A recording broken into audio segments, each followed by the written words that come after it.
Ice cream, you scream, we all scream for ice cream. Ice cream is a delicious frozen treat during the summer or whenever you want to go on a cold binge. Whatever the case may be, ice cream has left its trademark for centuries. However, pinpointing where ice cream first emerged is a messy one. States an online article, The History of Ice Cream, Who Invented It? The reason why it is difficult to locate the origin of ice cream because various locations and individuals take credit for the wonderful, tasteful, delicious treat.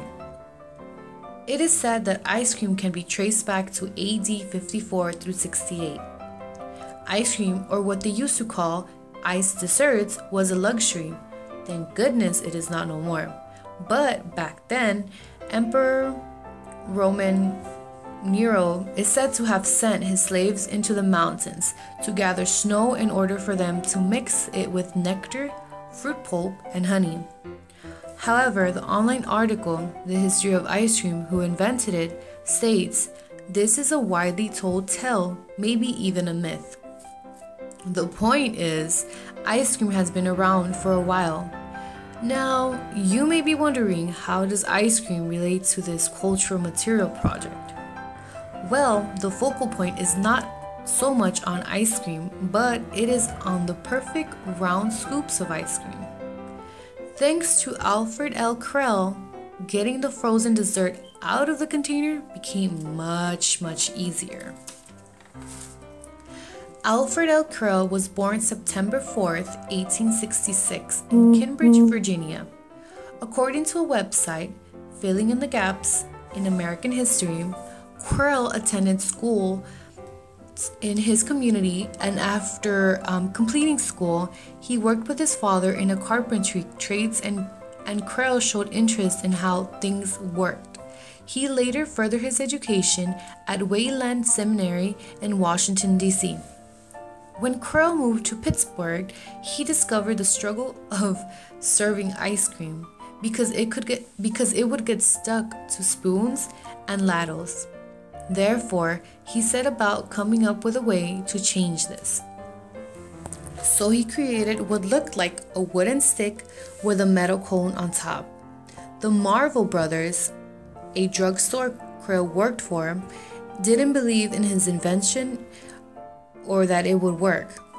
Nevertheless, CRALLE put it to the test, and he successfully passed the test. CRALLE's invention prevented the ice cream from sticking to the object and made it easier to just use one hand instead of two hands to scoop the ice cream out. CRALLE received limited financial success and never achieved widespread recognition for his invention. However, on 1896, in Pittsburgh, he became assistant manager of the African American Financial Accumulating Merchandise and Business Association. So you may be wondering, why am I talking about the ice cream scoop? Well, it is important to know our history, for better or worse, because that can only make us stronger. Presenting the ice cream scooper was not my first choice, but I am glad I did it. The reason being because it casts a spotlight to a part of history that many African Americans and the world doesn't know about. Even though the object was so small, it is important not because it makes it easier to scoop ice cream, but because it is a well-known object that everyone uses, and a minority member created it. This, in my opinion, creates a chance, a pathway for individuals who believe it is difficult to function in a white society. It is important to honor our people, applaud their success, and continue to create our own so members of our own community can follow. Thank you, and have a nice day.